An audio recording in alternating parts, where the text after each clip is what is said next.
Halo Indonesian, sekarang kita masuk kepada modul atau materi terakhir dalam mengevaluasi dokumen penawaran. Ya.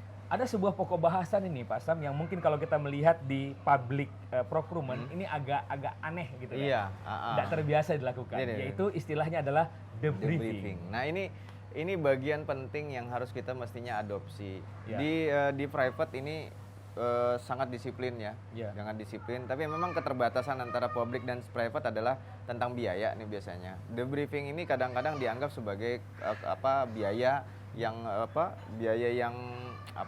istilahnya tidak perlu gitu.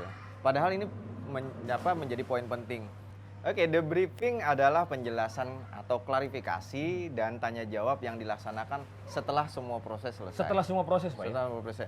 Jadi maksudnya ini merupakan penghargaan kepada seluruh peserta yang mengikuti proses pemilihan penyedia kita. Jadi yang hadir debriefing ini adalah seluruh peserta yang memasukkan penawaran. Iya, jadi yang kita bisa saja ini berbentuk meeting secara secara manual gitu ya, secara kita bertemu kemudian atau juga kita bisa sampaikan semacam tertulis gitu. Terima kasih atas partisipasi Bapak Ibu sekalian. Kemudian bagian penting dari debriefing ini adalah mengedukasi peserta yang ikut dalam proses pemilihan kita untuk agar ke depan menjadi lebih baik lagi dalam menyampaikan penawaran. Jadi prinsipnya debriefing itu adalah menginformasikan kepada peserta yang memasukkan penawaran ke kita, Anda ini gugur karena apa sih? Nah, itu terkait kekurangan dokumen Anda apa sih? Gitu ya. Termasuk juga kalau misalnya ini dilakukan secara langsung ya, dengan meeting gitu ya, gathering dan segala macam.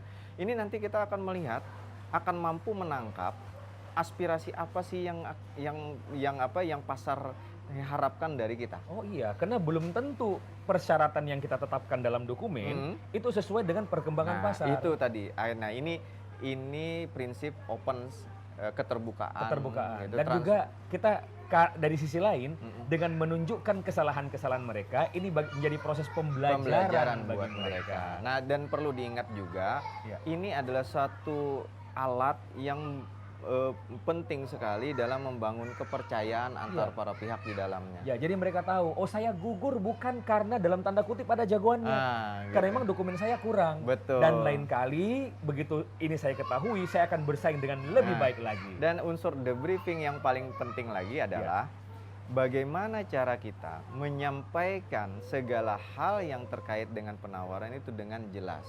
Misalkan tidak ada lagi kalimat misalkan gugur karena tidak menunjukkan penguasaan terhadap pekerjaan. Yang itu kita nggak jelas gitu kan. Nah, kita harus jelaskan bahwa mereka gugur karena dianggap tidak mampu. Tidak mampunya mampunya karena dalam penawaran saudara tidak menggambarkan tentang pelaksanaan pekerjaan item-item ini. Nah, itu jauh lebih bahkan kalau perlu ditunjukkan buktinya. Iya, ditunjukkan ini buktinya. loh, ini seharusnya seperti ini. Tapi gitu ini pada saat terakhir sesudah keputusan. Ya, udah. Berarti hal debriefing ini tidak akan mengubah hasil proses pemilihan. Nah, ini prinsip fairness ini, kejujuran ini yang perlu kita bangun dalam proses pemilihan. Karena sekali lagi, yang namanya penyedia itu adalah rekanan.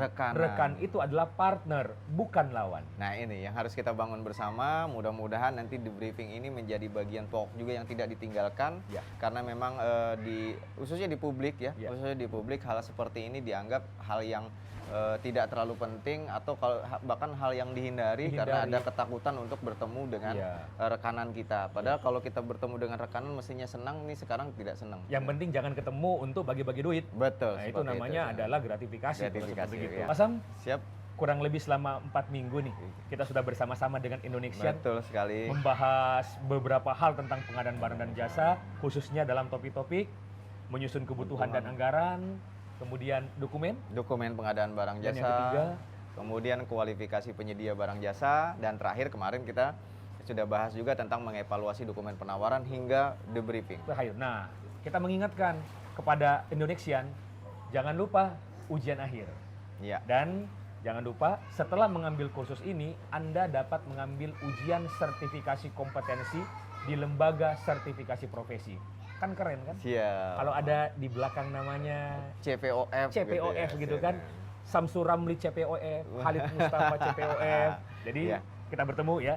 Rekan-rekan, terima kasih atas semuanya. Dan Pak Sam, terima kasih sudah bersama-sama. Siap, terima kasih. Saya juga berterima kasih karena sudah diajak dalam kelas ini. Saya Halid Mustafa. Saya Samsul Ramli. Salam pengadaan.